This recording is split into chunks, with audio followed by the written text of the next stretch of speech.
అందరికీ హాయ్ అండి. Welcome back to my channel. ఈరోజు ఎర్ర కారం చట్నీ చేద్దాం. ఇది బ్రేక్ఫాస్ట్ కానీ వేడివేడి అన్నంలోకి కాస్త నెయ్యి వేసుకుని తిన్నా చాలా బాగుంటుంది. నెక్స్ట్ స్పైసీగా ఉంటుంది, హెల్తీగా కూడా ఉంటుంది. దీన్ని ఒక 10 మినిట్స్లో చేసేయచ్చు. అలాగే ఇది ఎలా చేయాలో చూసేద్దాం. ముందుగా ఒక బాండి పెట్టుకొని 1 టేబుల్ స్పూన్ ఆయిల్ వేసుకొని వేడి చేసుకోవాలి. నెక్స్ట్ 2 మీడియం సైజ్ ఆనియన్స్ కొంచెం పెద్ద ముక్కలుగా కట్ చేసుకొని వేసి వీటిలోకి ఒక ఆనియన్కి ఒక వెల్లుల్లి చొప్పున 2 వెల్లుల్లి సరిపోతాయి, కావాలంటే 3 వేసుకోవచ్చు. అప్రాక్సిమేట్లీ 30 నుంచి 40 వెల్లుల్లి వరకు వేసుకోవచ్చు. వీటిని పూర్తిగా పొట్టు తీసేసి వేయాలి. వీటన్నింటినీ హైలో పెట్టుకొని 1 లేదా 2 మినిట్స్ వేయించుకుంటే సరిపోతుంది.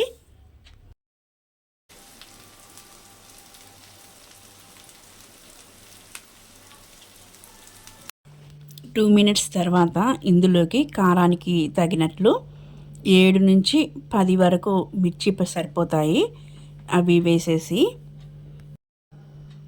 లెమన్ సైజ్ కన్నా తక్కువ చింతపండు వేసుకోవాలి. వీటన్నింటినీ 1 మినిట్ మళ్ళీ వేయిస్తే సరిపోతుంది.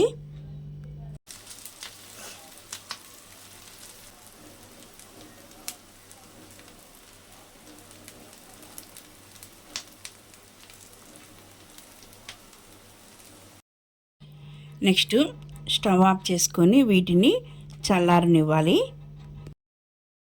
ఇప్పుడు ఒక మిక్సీ జార్ తీసుకుని ఈ వేయించిన మిశ్రమం మొత్తం వేసేయాలి.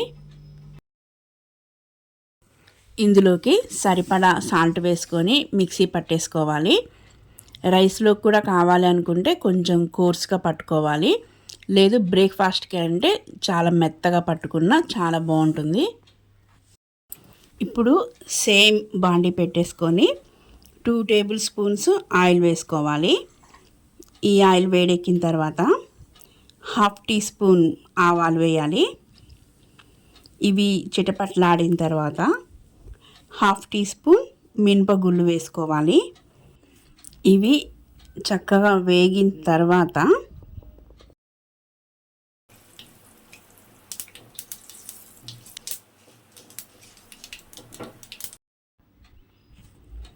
ఒక 2 రెబ్బల కరివేపాకు వేసుకొని ఈ మిక్సీ పట్టిన చట్నీ అంతా వేసేసుకోవాలి.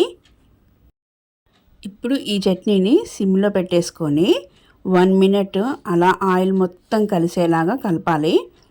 ఎప్పుడైనా చట్నీలలోకి శనగ నూనె అనేది చాలా బాగుంటుంది, అదే ప్రిఫర్ చేయండి. అంతే అండి, స్పైసీగా హెల్తీగా ఎర్రకారం చట్నీ అనేది రెడీ అయిపోయింది. మీరు ఒకసారి ట్రై చేయండి. నా వీడియో మీకు నచ్చినట్లయితే please like, share and subscribe my channel. మరొక రెసిపీతో మళ్ళీ కలుద్దాం. Thank you for watching.